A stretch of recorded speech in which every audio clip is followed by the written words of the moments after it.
Good morning, Heber Valley. This is Mornings with Mike here on KTMP 1340 AM, Heber City, Utah. My name is Mike Hewlett, and our show is as always brought to you by Hewlett in Life and Health Insurance, where you cannot find a better deal anywhere, even online. There just isn't a better deal out there. So give me a call, get a free quote, and save some money today. All right. It's unbelievable how much there is to talk about today, and I have a wonderful guest. Mayor Colleen Bonner is going to be here with me, and she's going to just kind of give us a little rundown of what's going on in Midway and how things are going over there. But I do want to... Whoops. I do want to get to a couple of these things here real quick because it's kind of pretty big news. So the Supreme Court has been in session, and it was just announced maybe 20 minutes ago that they had come to a decision on this Hobby Lobby situation. If you haven't been following, Hobby Lobby is a family-owned company who has very strong. The family has very strong Christian evangelical beliefs. And through the Affordable Care Act, or otherwise known as Obamacare, one of the parts of that new law was that contraception, in its many various forms, was mandated to be provided by every company who offered health insurance to their employees. And so basically, a company like Hobby Lobby, who had certain contraceptives that they felt were just absolutely not acceptable, and I think that I haven't actually read the list. I should do that, but there's 20. Apparently, there's a list of 20 different kinds of contraception on the list of possible things that you can get. Hobby Lobby only objected to 4 of them. That they equated to essentially having an abortion, because there are morning after pill type things that essentially kill the process after it's started. Hobby Lobby really didn't have an option, though. Once that law came out, they were stuck with either provide these things that you have strong religious convictions against, or don't provide insurance at all, pay a penalty for that, but then your employees don't have any health insurance. And so they felt like that was an overreach by the federal government, forcing them to pay for things that they didn't believe in. This ruling, eventually, it came down to a 5-4 decision, which most rulings do. They went ahead and agreed with Hobby Lobby, saying, okay, the federal government can't push privately held or closely held is a better description. I think that's the wording that they actually used. They can't force a closely held company to offer things that they disagree with religiously. I think this is not a very broad decision in the end. There's just not that many companies, there's not that many situations that fall under this that are really going to be affected by this ruling. So, while those who support religious liberty should be relatively happy with this decision, with the Supreme Court acknowledging that religions do have freedom to believe what they want to believe, and that just because you start a business and you are a small business owner and you are still a religious person doesn't mean you give up your religious liberties because you own a company. So that's a wonderful thing. In my opinion, I think that religious liberty is important, and I don't think that the federal government should have the capability or the power to to force a religious organization to believe a certain way, short of it harming somebody. And I think that was a big part of this ruling as well, as the Supreme Court acknowledged there were a lot of different options for people to get these birth control methods, and if the federal government wants to pay for them, then they can pay for them. But they're not going to force a company, a closely held company like this, to go ahead and provide them. So, yeah, I mean, it's the Supreme Court has been coming out with some pretty decent decisions lately. They, of course, I believe it was last week, decided that the law enforcement cannot search your phone without a warrant. That is a private situation, just like a computer. They can't go through your phone and pull off whatever they deem to be incriminating evidence or whatever. They can't just access that there on the street or whatever. They have to get a warrant to go through your phone now. And that was actually a unanimous decision. There have been some good things happening there. It's interesting, though, to me, that when the Supreme Court does something that you are happy about, that we agree with, and it's done on a 5-4 decision, our entire country could look dramatically different if if just one justice passed away and was replaced by someone who had opposing political views, and I think that's a real tragedy. When it's a unanimous decision, I think that's fantastic, and I think that's how it should almost always be. They should come to a unanimous consensus of what is right and what the Constitution, because their whole job, the whole reason they exist, is just to say, hey, this is what the Constitution means here. When, as it relates to this question before us, this is what the Constitution says. And they, these 5-4 decisions, our country could look so different if just one justice switched sides. And honestly, we saw that with the Affordable Care Act. And because when that went to the Supreme Court, they said, President Obama was very adamant that it was not a tax, that it was a fine that would be imposed. It was a requirement to purchase something, and then it was a fine imposed on people and businesses if you didn't comply. And when it went to the Supreme Court, most people thought, since there are 5 conservative judges and 3 liberal judges, that the Affordable Care Act would be overturned and deemed unconstitutional, because it was the federal government forcing the citizens of the United States to purchase a product that we all believed that there was no power in the Constitution to allow the federal government to do that. Can you imagine if the federal government all of a sudden just started saying, hey, you have to buy Nike shoes now, and if you don't, we're going to fine you. You have to eat Canton City Chinese food across the street here, or we're going to fine you. It's absurd, but that's exactly what happened. Well, the Supreme Court decided, well, this isn't constitutional, but if you let us change it and you let us manipulate it and start calling it a tax, then we're going to allow it. And shockingly, Chief Justice Roberts, who is a well-known conservative judge, crossed the aisle and went ahead and allowed the Affordable Care Act to go through by changing the very nature of the law itself.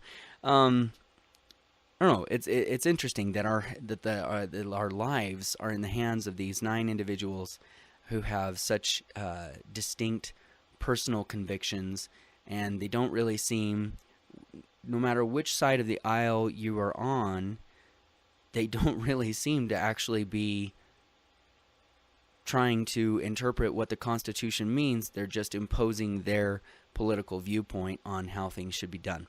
And that's scary for all of us, because if you're conservative and we have 5 liberal judges, you're in trouble. And then, of course, liberal people are in trouble, and they get rulings like this with Hobby Lobby that they probably vehemently disagree with, because there are 5 conservative judges. So I don't know. It's kind of a mess with the way our political process is working, and it's probably the best option out there right now, but there are certainly problems. Okay, so right before I introduce Mayor Bonner, I do want to mention a couple of quick things. The Rainbow Family Group, we last week we had a wonderful guest on that, right there in the middle is fine. That explained to us what the group was, and that was a very great perspective to get on that whole situation. And I really appreciate him being willing to call in. But they continue to have issues, and I saw a couple of interesting things. Well, first of all, of course, this woman was this woman that attacked one of the other members, and she attacked one with a tire iron and stabbed another, and she's going to be locked up, so we're good there. They found another dead man, so the death count is up to 2 now. With only 1,000 people there so far. They found a dead man in his tent the other day, and so they're not sure exactly what happened there, but maybe it was a drug overdose, maybe he just had a medical condition or whatever. But they are continuing to have problems.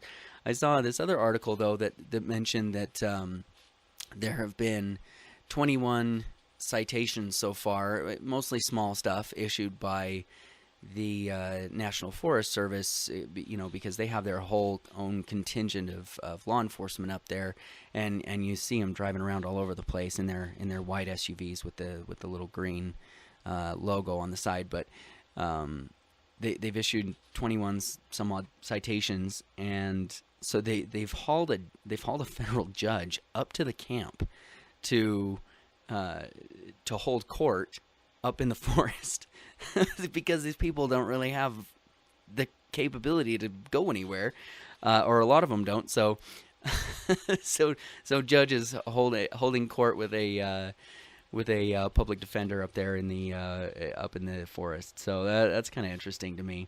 And apparently it's not entirely uncommon. They've done it during the Olympics, and they do it for this group quite a bit, I think. So I just thought that was interesting. But anyway, all right, without further ado, I'm going to pull that microphone up to you there. All righty. I have a cold. Oh, I apologize. Well, thank you so much for being here anyway, because this would have been kind of a lousy show if you weren't here. I doubt it. All right, so Mayor Colleen Bonner from the city of Midway is here, and thank you so much for being here. I know I've bugged you a number of times about coming on, and it's always, I gotta quit hitting my microphone. Sorry. It's always last minute, and it's always on a day that you can't come. So I apologize, but thank you so much for being here now, and despite not feeling the best. Just allergies that time of the year. Oh yeah, well that'll get you. All right, so tell us a little bit about yourself. What's your background? Where are you from? How long you been here? Well, I moved here in the summer of 1978 and graduated my senior year, 1979, from Wasatch High. My parents, grandparents, great-grandparents, born in the Heber Valley.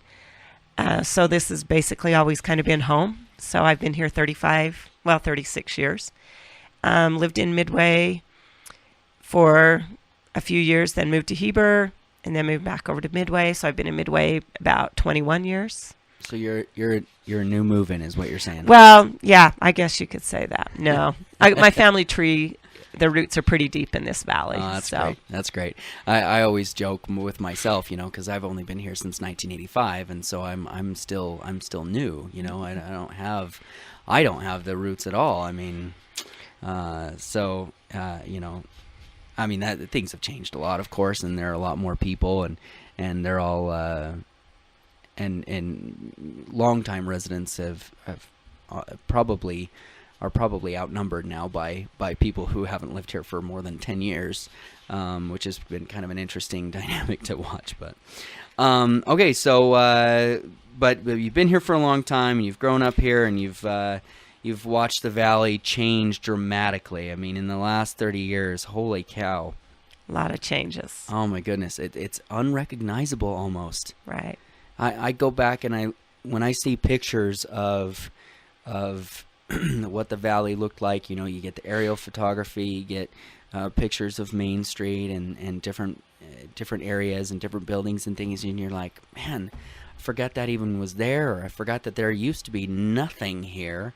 This used to be 1,000 acres of nothing and pasture, and now it's 1,000 homes, and it's just and I think as it grows, it happens sometimes really fast and sometimes really slow, and so we kind of get used to it, and we don't really notice it till we go back and look at what things used to be and how they used to be. Right. So. Yeah. And when people come back that have been away for a while, they're almost floored. They just can't believe it, and you're like, oh yeah, I guess it has changed a lot, because it doesn't look like it used to.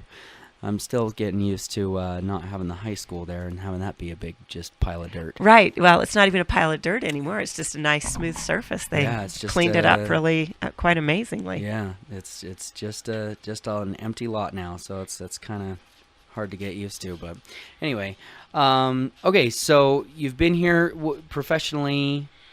I'm a hairdresser. I've been doing hair for 35 years. Yeah. So here in the Heber Valley.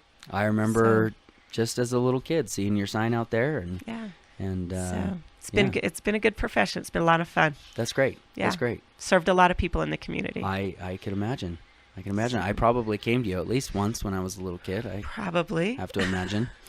Okay, so you are the mayor of Midway. What happened there? How did you decide to? Have you always been big into politics? Has that always been a big issue for you? Not really. I was always involved in student councils and things like that in high school, and never really thought of myself as political. But about 12 years ago, got interested in the community and some of the changes that were happening. Didn't really love all the changes, and thought, well, maybe I'll run for city council. So I did, and served there for 12 years, and just no desire really to ever be the mayor, but had a lot of people encourage me to do that this year. And so I thought, why not? I'll put my hat in the ring and see how that goes. And it actually was really quite good. I ran unopposed, so that was very nice. Yeah. You probably didn't have to beat too many bushes to get there, huh? No, but it makes you realize that you've got to really do a good job, though, because if people, they respect what you're doing and expect you to do them, a good job. So. Yeah, I have found that even though voter turnout is extremely low, darn near pathetic in my humble opinion, we still, the people that do care and the people that do vote, we're paying attention. We're not asleep on the job. We're we're watching the things that you do, and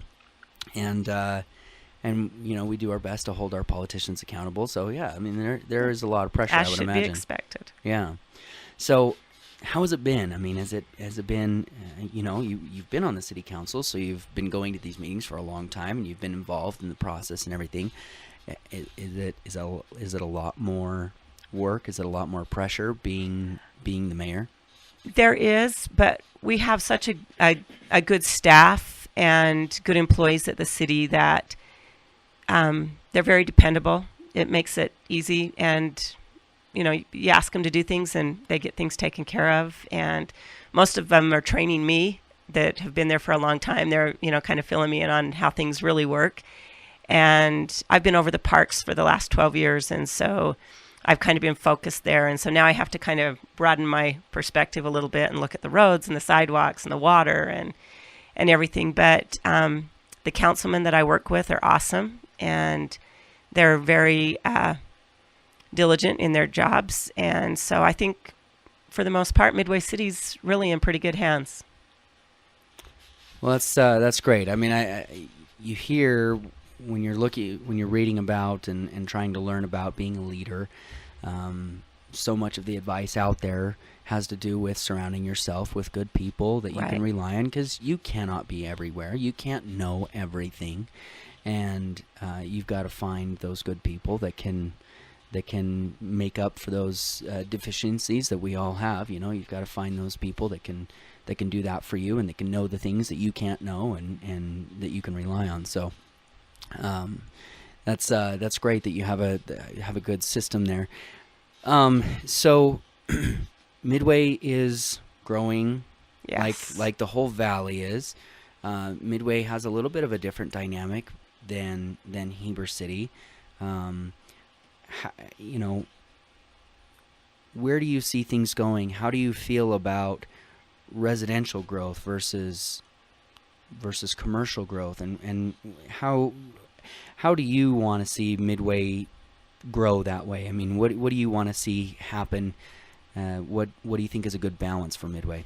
Well, I think right now there's a pretty good balance. Other than our business district, our Main Street could grow. It would be good to have some better economics and economic development there in our valley.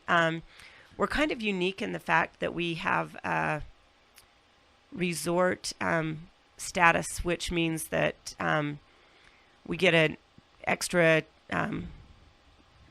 bonus, I guess you could say. Anyway, money coming into the city from our resorts. However, in order to collect that tax, we have to keep a balance between residential and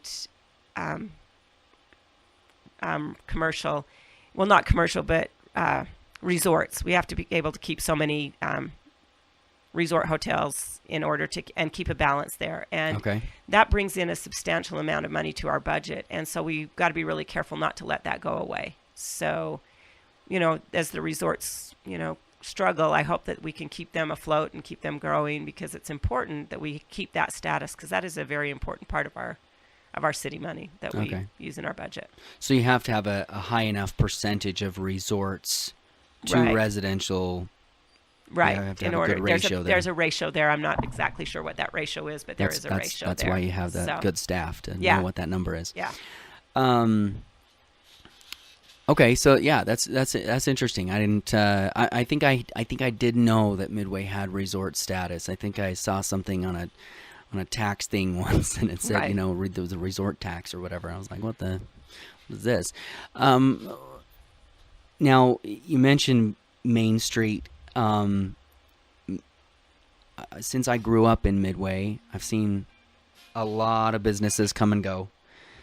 Why do you think it is such a challenge for businesses to survive on Main Street? I mean, we have some fantastic businesses that have really bucked the trend finally, but there's just a handful. Tarahumara, has done very well as far as a retail or food restaurant type situation, and then of course the little pizza place, Cafe Galleria. They also have done a great job. But why do you think? What do you think we can do? I mean, why is there such a challenge there for businesses? I think part of it is maybe we need to look at our Main Street ordinance and figure out how to find. We've talked about this. Our city planner and I have talked a lot about creating some public downtown parking that would make it so that a business wouldn't be required to have its own individual parking.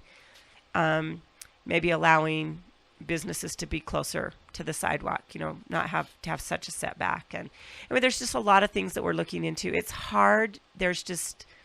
We have a lot of people who come and go from Midway, and Heber is so close. It's easy to just run to Heber for things. And so one of the things that we're working on too is our trails, and trying to get trails from the resorts to our downtown area, I think would be really beneficial to our community, so that somebody staying at the Homesteaders Vermont or could jump on a bike or on a walking trail and come downtown and enjoy what we have. We don't have a lot, but what we do have is very good, and hope to see it grow. Yeah. Yeah, it's interesting that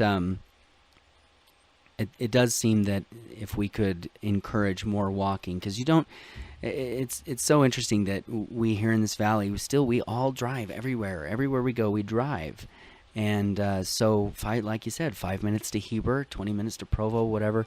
It does not. It's not that difficult for us to make that drive.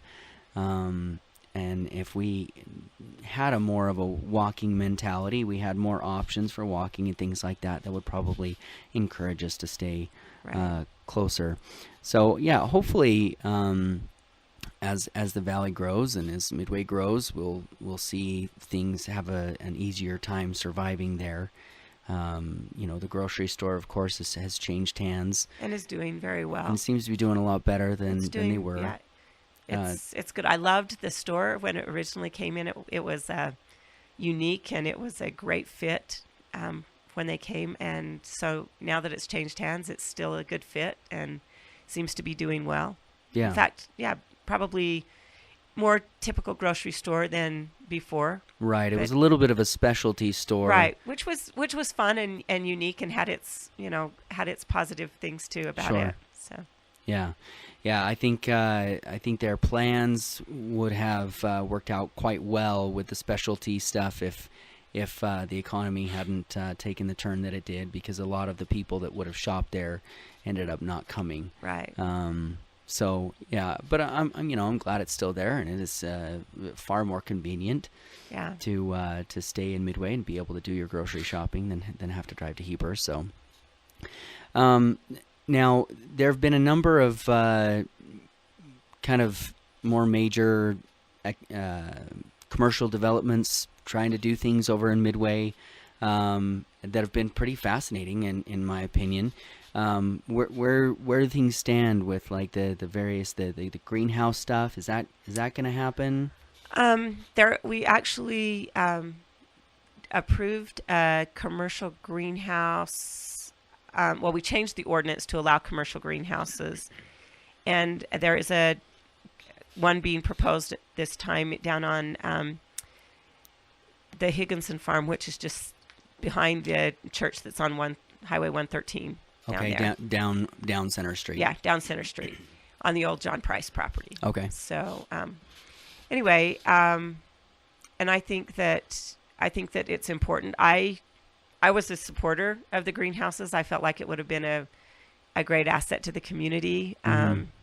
I think in time we could have made things work out. There were some things that needed to really be looked into, and maybe recognizing that, where a better fit for things really are. But I think if we enjoy being an agricultural community, mm-hmm. that we need to allow agricultural businesses to survive in our community. I think it's part of what makes Midway what it is, the open space, and you can have an agricultural business with open space, and it takes creative designing and planning, but I think it can happen. I think it would be good.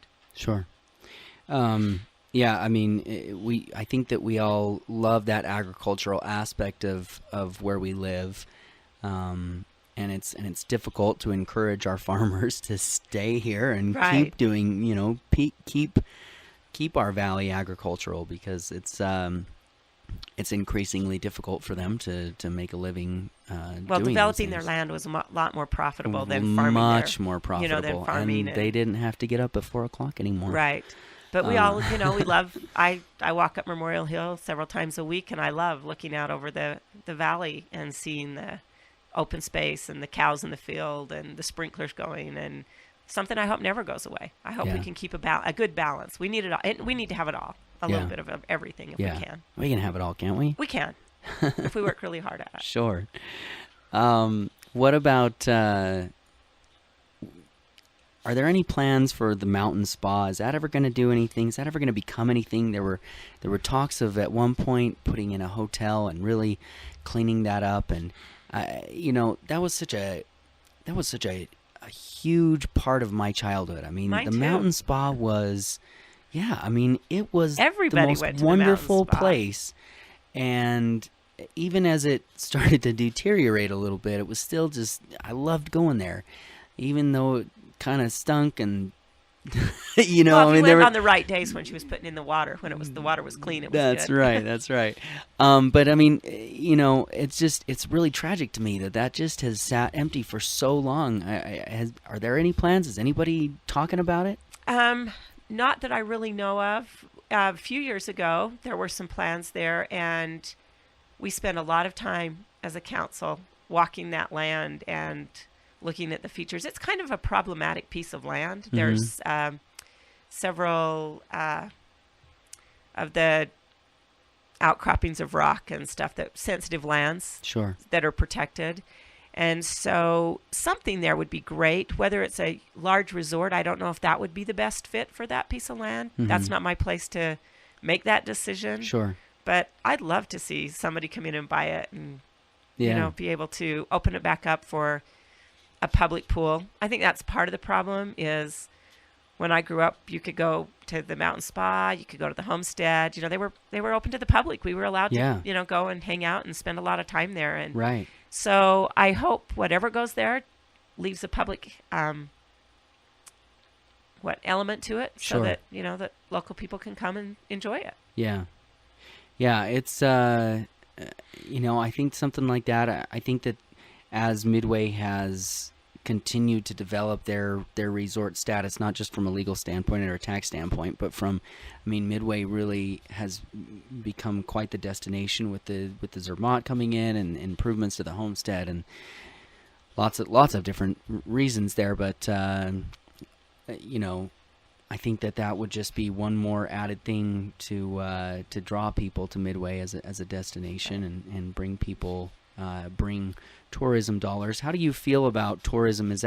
How big of a priority is that to the city, to you? Is that really important? I think tourism is very important to all of our communities. Mm-hmm. But yeah, we love it when you have events in town. It was a little crazy last weekend. Couldn't get in or out of Midway. Unbelievable.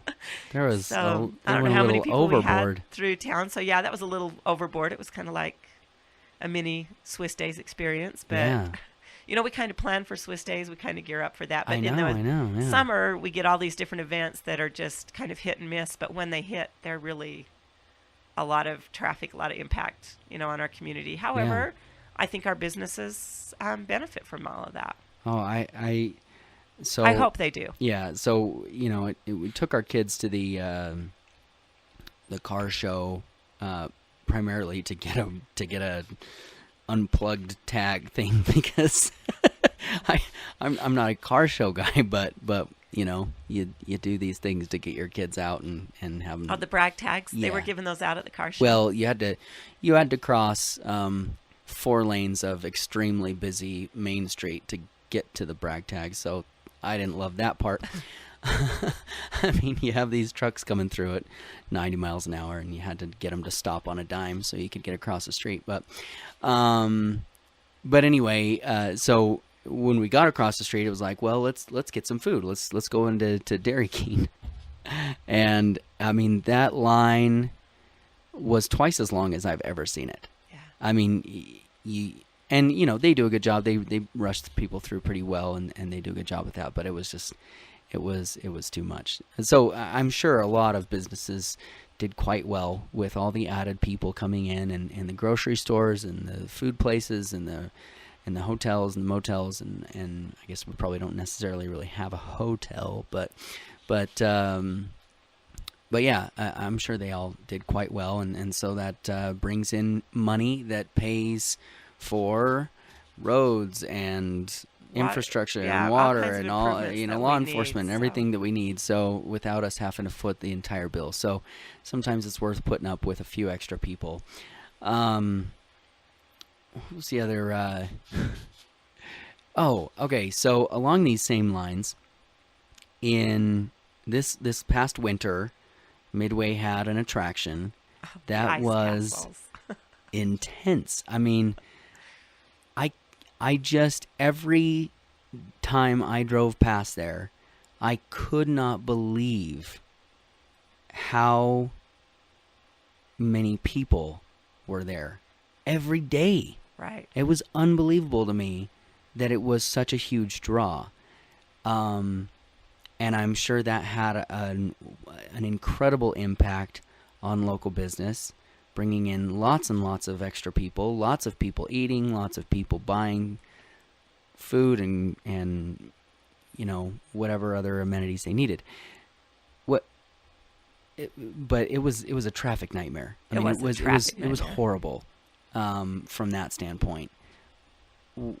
What is the city planning? Are they going to do the same thing in the same place? What's happening? Well, right now we're not really sure. This last winter we called it the perfect storm. With the weather was perfect for it. The manager of it did a fabulous job marketing it. He young guy marketed to those of you who have young kids, knew how to really market it well, and then the movie Frozen came out, and so it was sort of like there was sort of like this perfect storm, you know, for everybody that came there.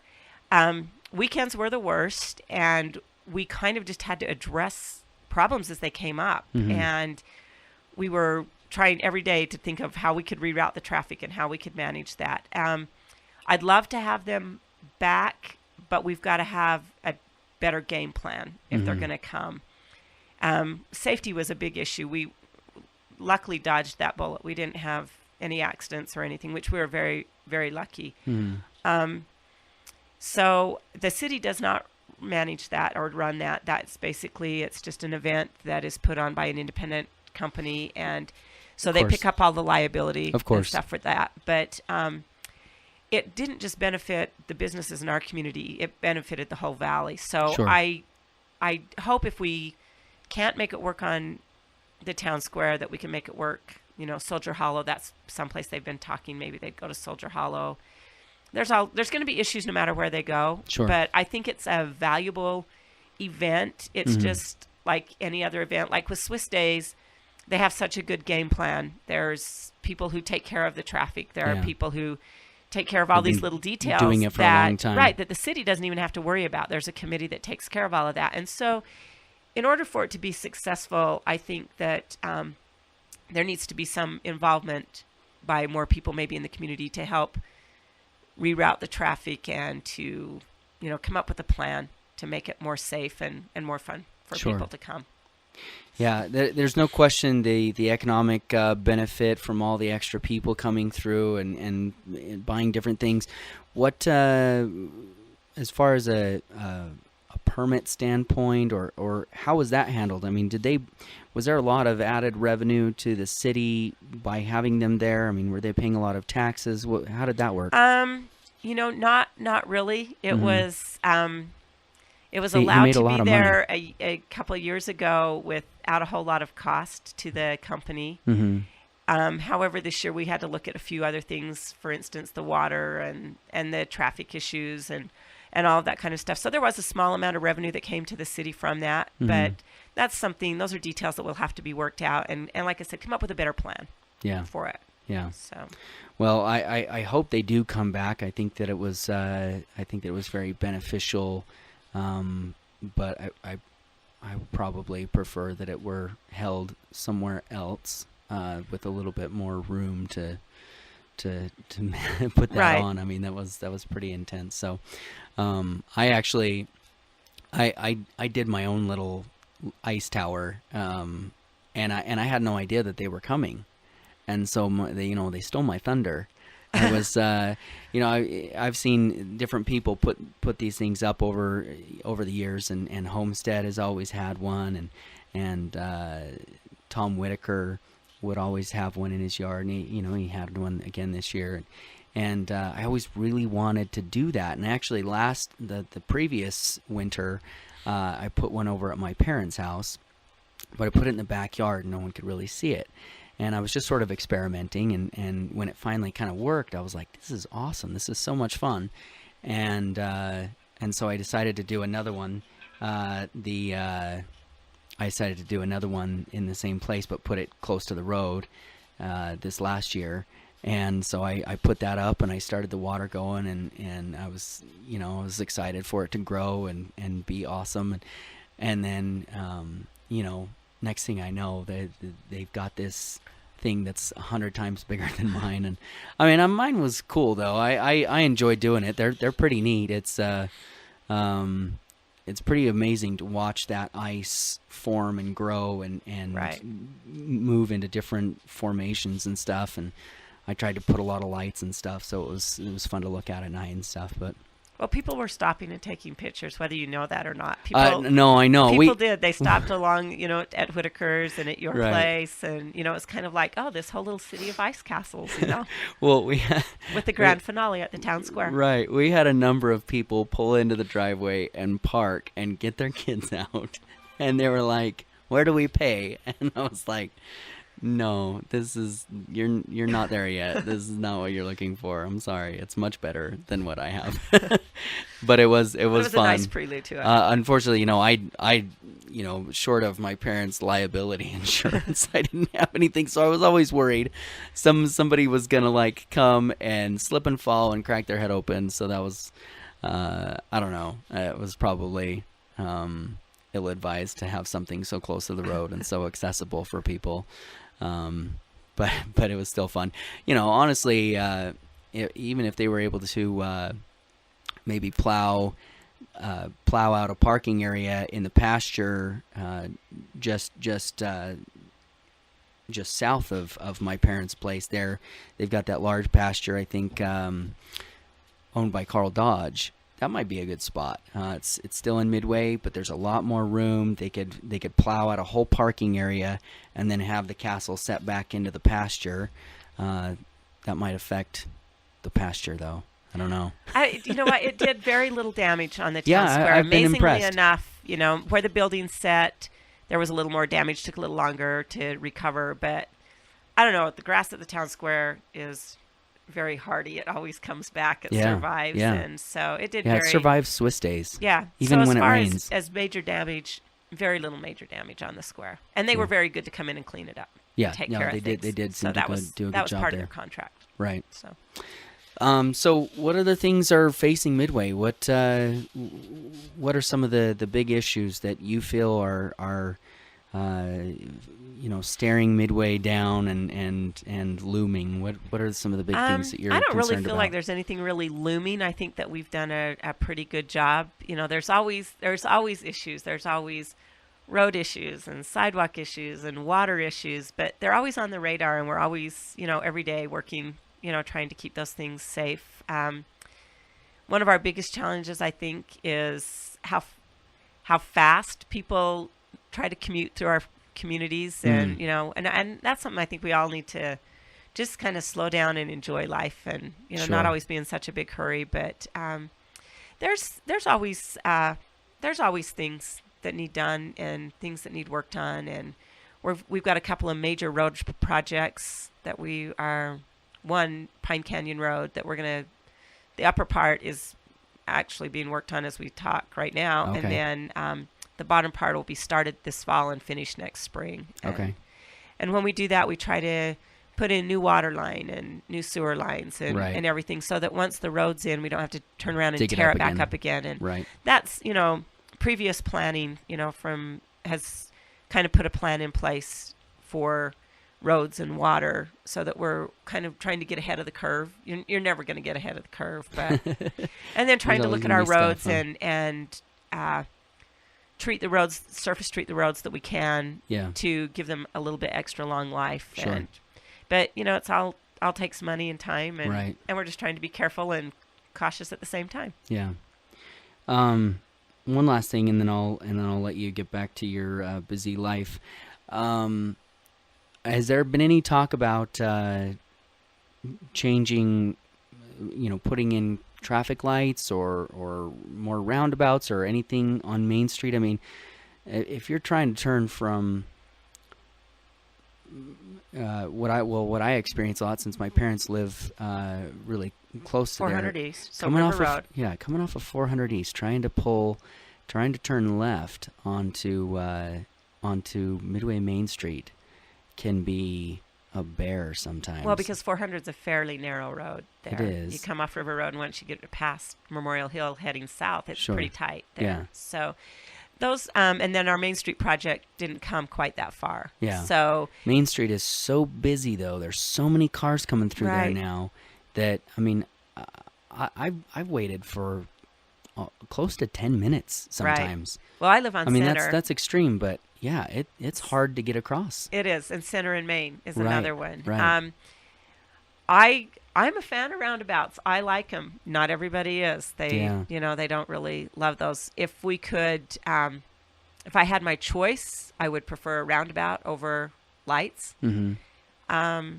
That is something that we haven't really discussed a whole lot. Mm-hmm. The one thing we always have to consider is our Main Street is a state highway. Okay, So anything we do there, we have to work with UDOT sure. to be able to, make the changes, and they're the ones that will pretty much dictate, what happens there. We do have some say when we did the Main Street project, the 4 blocks that we did. Sure. We had quite a bit of say in how that project turned out.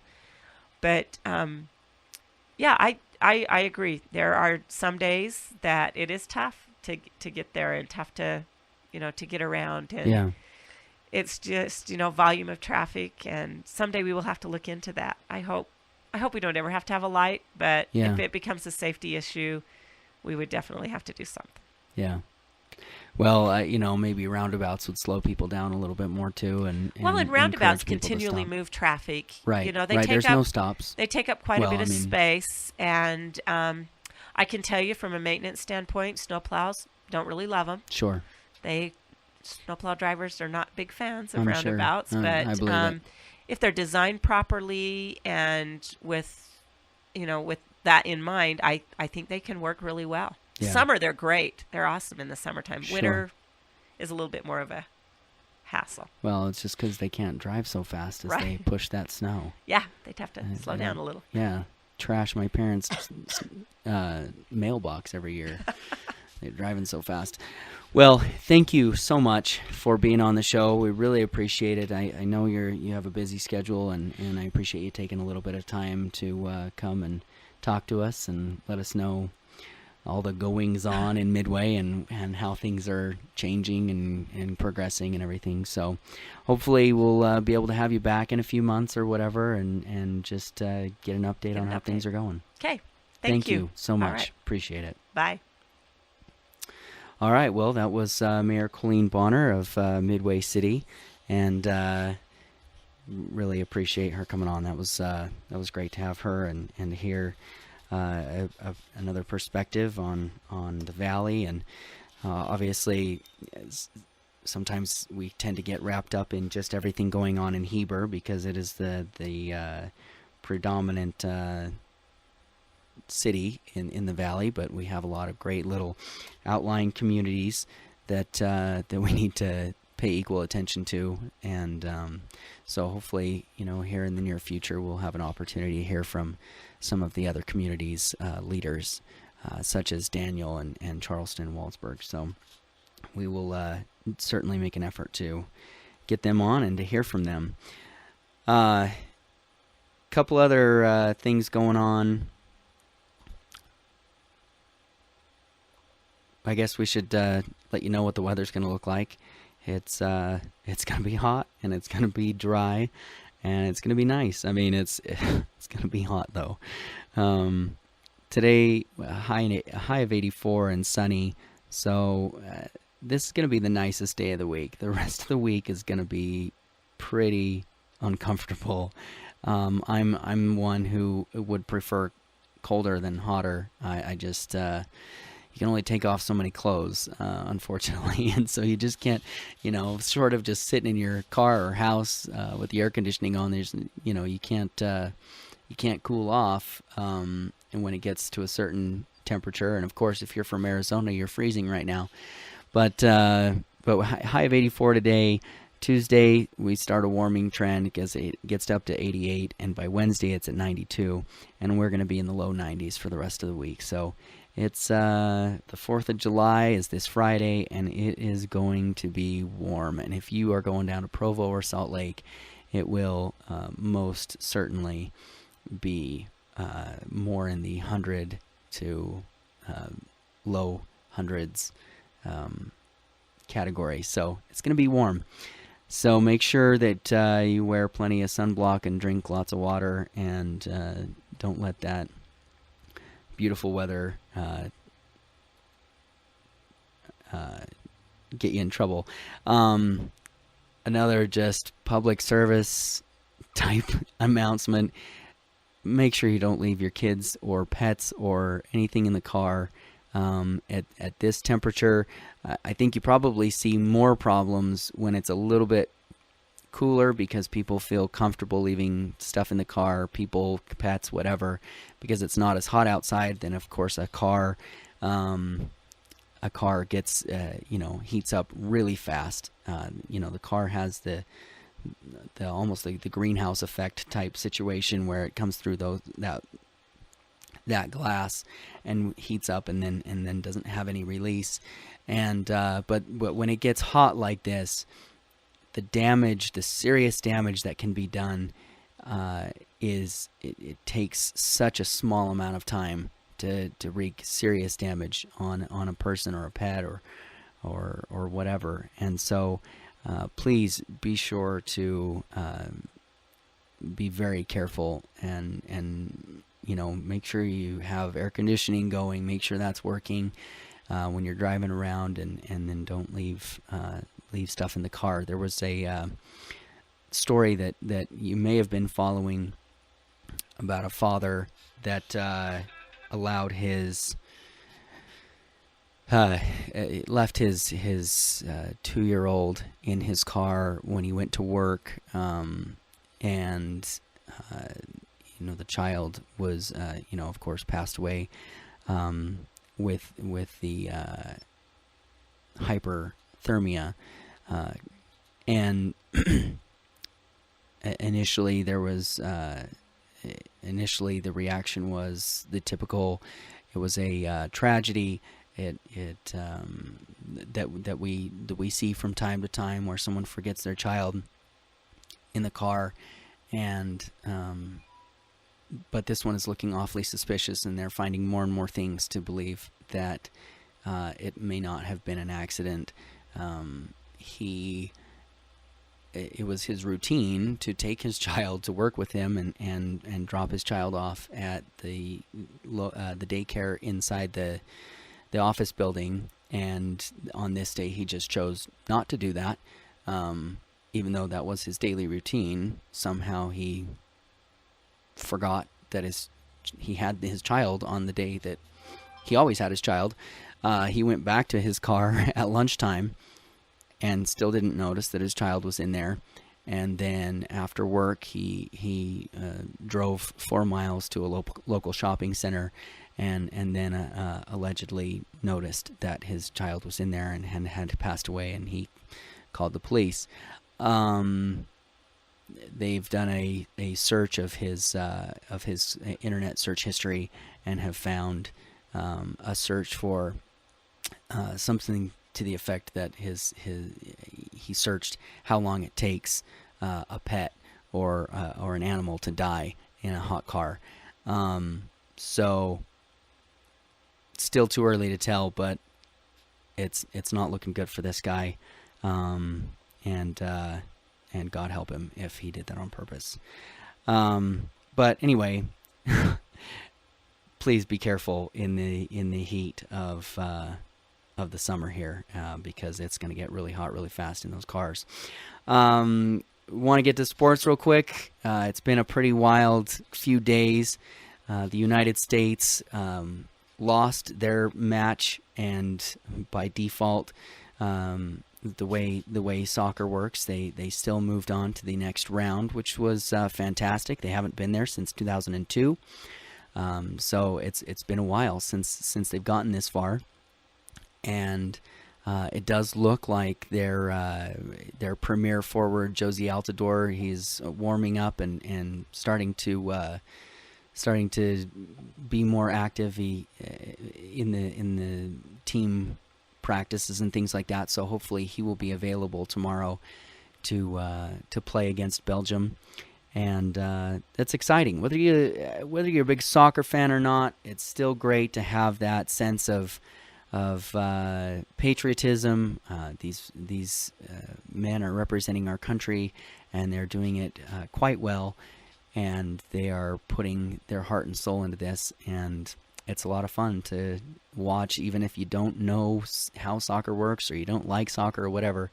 It's still a good time, and it's still exciting to see them represent our country. So hopefully they will be able to get past Belgium tomorrow and continue to move on. That will be incredibly exciting if they can do that. And of course, with the in the NBA, LeBron James, along with Dwayne Wade and Chris Bosh, they all opted out of their contracts, which makes them unrestricted free agents. However, most of the stories coming out of there are saying that they will simply re-sign with the Heat for, well, at least with Chris Bosh and Dwayne Wade, they'll take less money so LeBron can have more, which is incredibly noble of them, I guess. I don't know why they would do that. They've got their championships, and they might as well go earn a living. But I don't know. We'll see what happens there. It'll be interesting to watch and see what happens there. So just want to thank you for tuning in to the show. Again, this has been Mornings with Mike. I'm Mike Hewlett. Please feel free to call in when you have a comment or a question or whatever.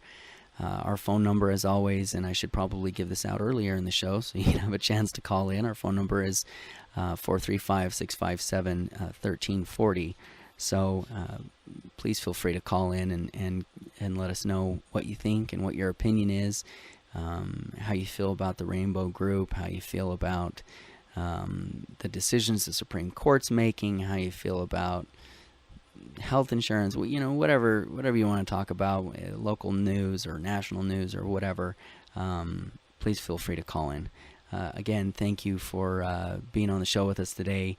And again, I want to thank Mayor Colleen Bonner for coming in and letting us get to know her a little bit better. So, again, this is 1340 KTMP AM, Heber City, Utah, and I am Mike Hewlett, and you have a wonderful rest of your week, and we'll see you on Wednesday. Thanks so much.